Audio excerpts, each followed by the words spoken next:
Not a pretty sight today down at Ford Field. Thank goodness it's only the preseason. You are Locked On Lions, your daily Detroit Lions podcast. Part of the Locked On Podcast Network, your team every day.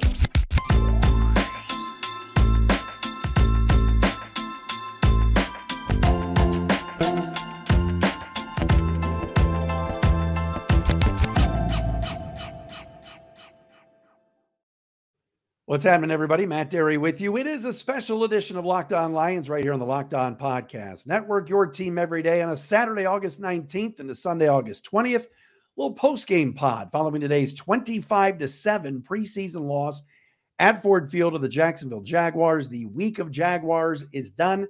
Lions now will get the Carolina Panthers on the road next Friday night, and then that is it. It's done. Lions will finish out this three-game preseason. On the show today, a lot to get into from today's preseason game. Again, I know it's just the exhibition. I know it's just the preseason, and it's mostly backups. So I'm going to go easy on some parts of this thing, but my job here is to tell you what I thought. And today was horrible. The Lions did not look good. They looked great the other day against the Giants. There were a lot of positives. There were some positives today. We'll talk about those. We'll talk about some negatives as well, including some offensive line struggles. And we'll get into all of it today right here on Locked On Lions. Thanks for making us your first listen and checking us out wherever you get your podcasts. Of course, please subscribe to our Locked On Lions YouTube channel. You can follow me on Twitter at Dery Speaks, at Locked On Lions on Twitter, on Threads, at The Real Matt Dery. And as you know, we post the podcast each and every day on our Matt Dery Facebook fan page. All right, so shout out to many of you who tweeted to me at Dery Speaks today about Rod Wood spending like 15 minutes on the broadcast. Yes, I saw it. Yes, I appreciate all of you rocking the 222 love.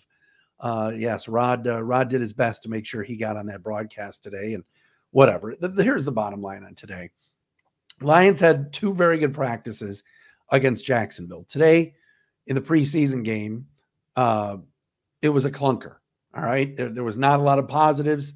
What really bothered me the most about today in the 25-7 loss to the Jags was up front. All right. One thing we've noticed about the Lions, and one of the reasons why they won 8 of their last 10 last year, and why we feel good about this team going into this season, and the depth along the defensive line, the strength of this team on that offensive line, especially the starters. Well, today the backups got pushed around. All right, they got pushed around in a big way.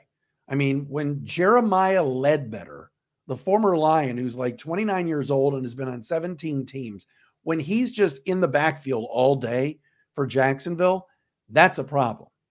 All right. Yes, we know Frank Ragnow wasn't going to play today. Jonah Jackson didn't play. Vaitai didn't play. Glasgow didn't play. Penei Sewell, who's a stud, didn't play. Taylor Decker.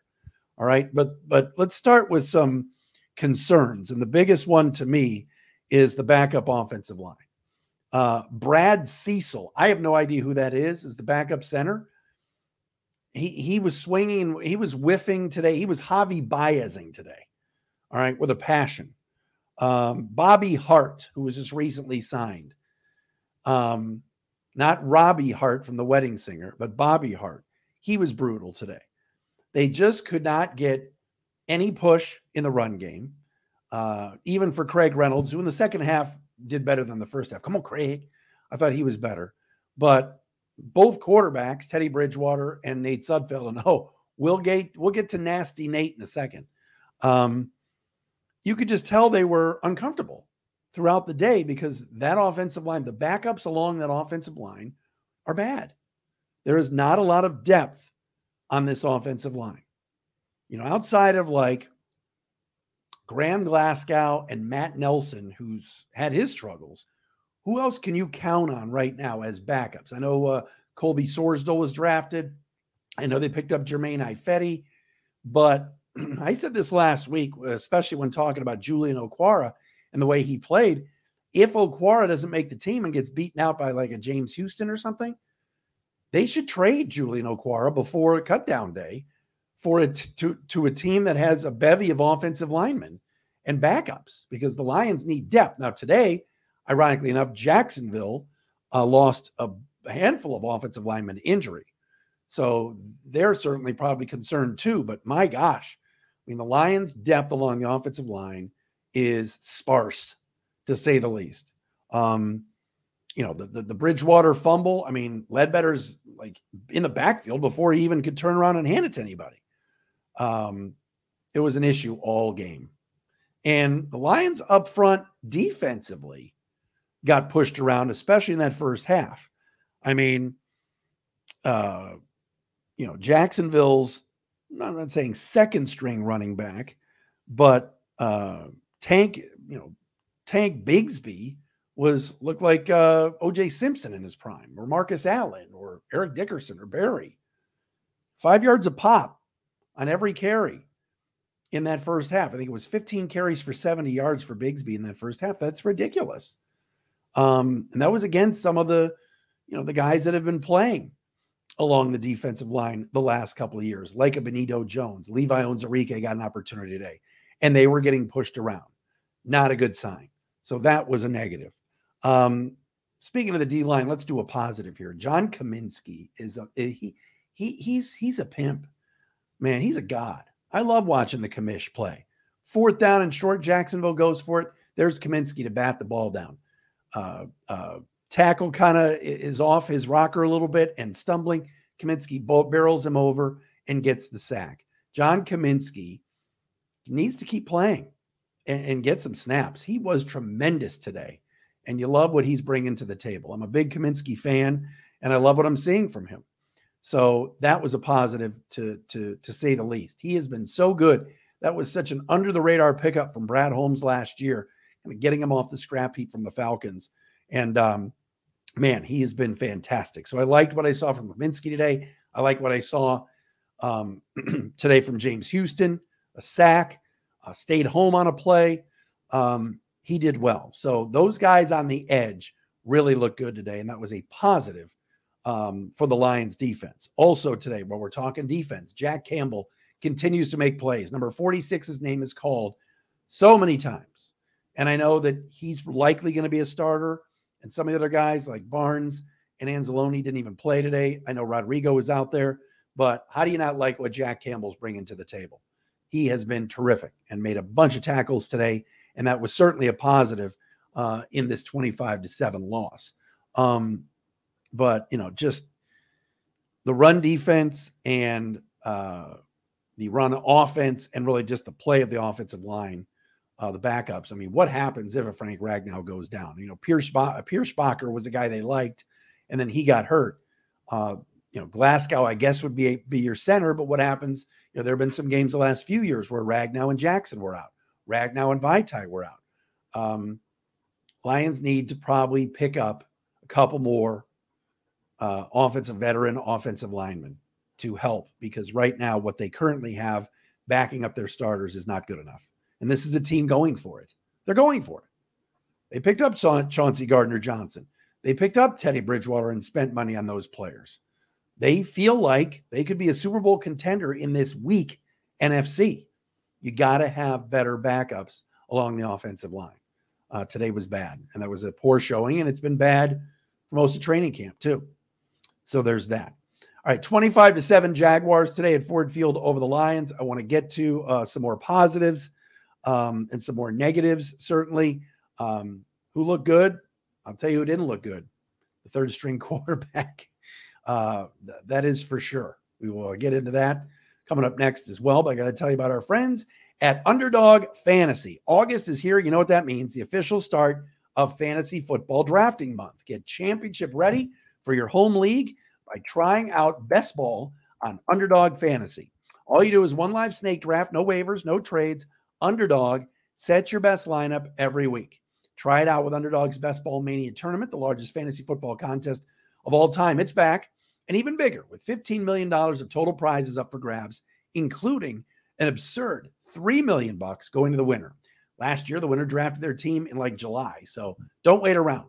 Visit UnderdogFantasy.com or find them in the App Store and sign up with promo code LOCKEDON to get your first deposit doubled up to $100. That's Underdog Fantasy promo code LOCKEDON.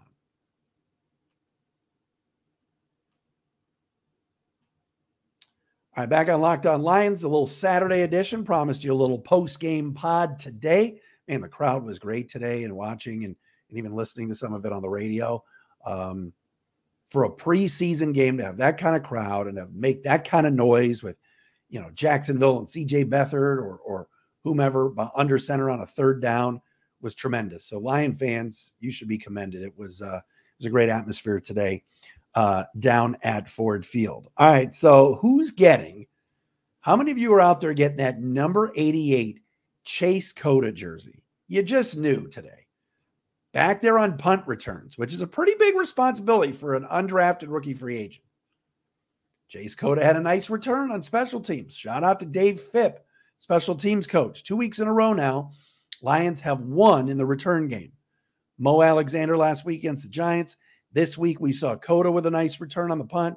Starling Thomas had a nice kick return, although Starling Thomas struggled in coverage today. But all in all, you got to give a shout out to Dave Phipp and the special teams. The return units have been very, very good so far. But I like Chase Cota. Caught a touchdown today on that 4th and 1, which Jamar Jefferson made a great block for Sudfeld on that play. It was the lone score of the day for the Leos. But Cota continues to impress. And you look up right now and you see all the injuries that the Lions have at wide receiver. Now Denzel Mims is gone. Jamison Williams out the rest of the preseason. Amon-Ra St. Brown is a little bit banged up. Lions need to probably pick up a receiver. Now they got Jason Moore away from the Chargers, and he'll practice this week, and he'll play against the Panthers next week. But one thing I noticed today, and I was listening a little bit on Sirius to the Jags radio network, and they were talking about all of the guys. Think about this. Let's say Jacksonville says we're going to carry 6 wide receivers. They've got Calvin Ridley, Zay Jones, Christian Kirk, Jamal Agnew, Kevin Austin, and then fighting for that 6th spot, they got 4 guys that can all play. We saw it today. We saw Tim Jones today make plays. We saw Seth Williams today make plays. We saw that Jacob Harris kid, Elijah Cooks.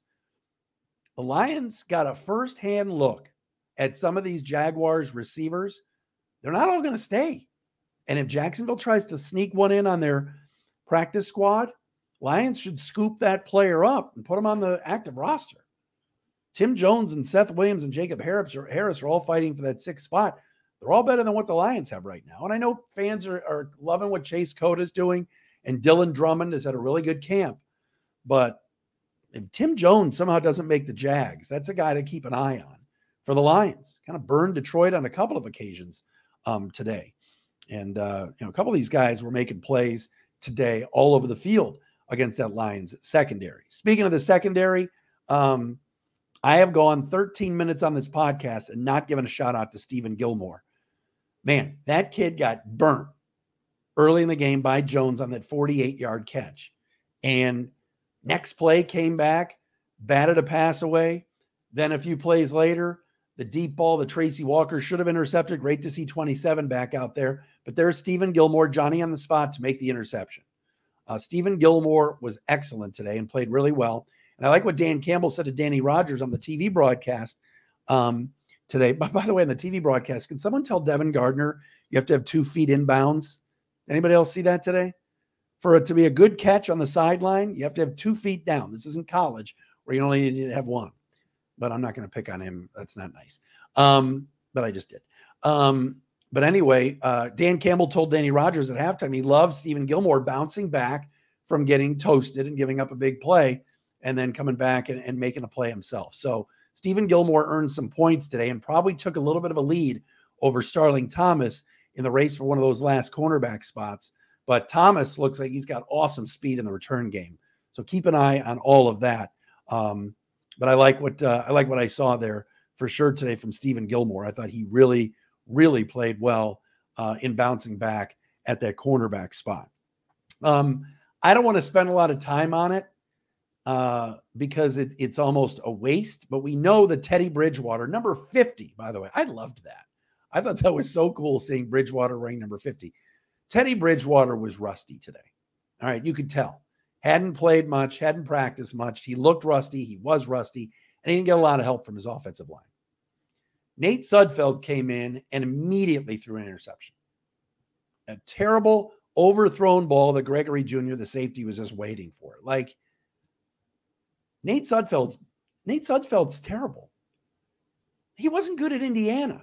Like, I'm watching CJ Beathard as Jacksonville's backup, who wasn't good at Iowa, and Nate Sudfeld as the Lions backup up until last week, who wasn't good at Indiana. Like, I think there's a chance Nate Sudfeld doesn't even make the team, and they go out and find somebody else. There's going to be plenty. There will be other quarterbacks cut. I'm not saying go snag Chris Streveler from the Jets, but my gosh, what was Sudfeld thinking on that throw? Wasn't anyone anywhere, and it wasn't a line anywhere near where that ball ended up. And he kind of bounced back and played a little bit better as the game wore on and made some decent throws. But mistakes like that, there's a reason Brad Holmes, Dan Campbell and company went out and made sure that they scooped up Teddy Bridgewater before it was too late. Nate Sudfeld can't play. You know, you want to keep him as your number 3, I guess, but you know, Hendon Hooker's not going to play this year. We told you that. Redshirt year. But man, was Sudfeld bad today. My gosh. And as far as Bridgewater goes, like I said, I mean, I thought he was rusty. The fumble, I didn't think it was his fault. I thought the offensive line got blown up and Ledbetter was in there. But I did see something when we were watching. I liked what I saw from a leadership standpoint from Bridgewater. I loved what he was doing on the sidelines and how he was kind of handling himself. I hope he keeps the number 50 because I thought that was really cool. But they gave Sudfeld that opportunity late in the half, 2-minute drill in the first half. Didn't keep Bridgewater in the game. Brought Sudfeld in to run the 2-minute drill, and he immediately threw a pick. And that was brutal. Lions should go find another third stringer. I mean, now you can carry 3 quarterbacks and have that emergency quarterback on your roster, and it won't count against your 53. Go get somebody else. Because I think I've seen enough of Nate Sudfeld. I think the fans have seen enough as well of Nate Sudfeld. All right, so the Lions will get to Carolina next week. Not a great day today, but a good week overall to get the Jags in here and get those joint practices going. Not going to see any starters, I wouldn't think, next week either. And then we're going to get to a live bullets on September 7th when the Kansas City Chiefs, the world champs, host your Detroit Lions. A little special Saturday edition of the post-game pod. Hope everybody has a great rest of the weekend. We're back again on Monday right here on Locked On Lions. Thanks, everybody.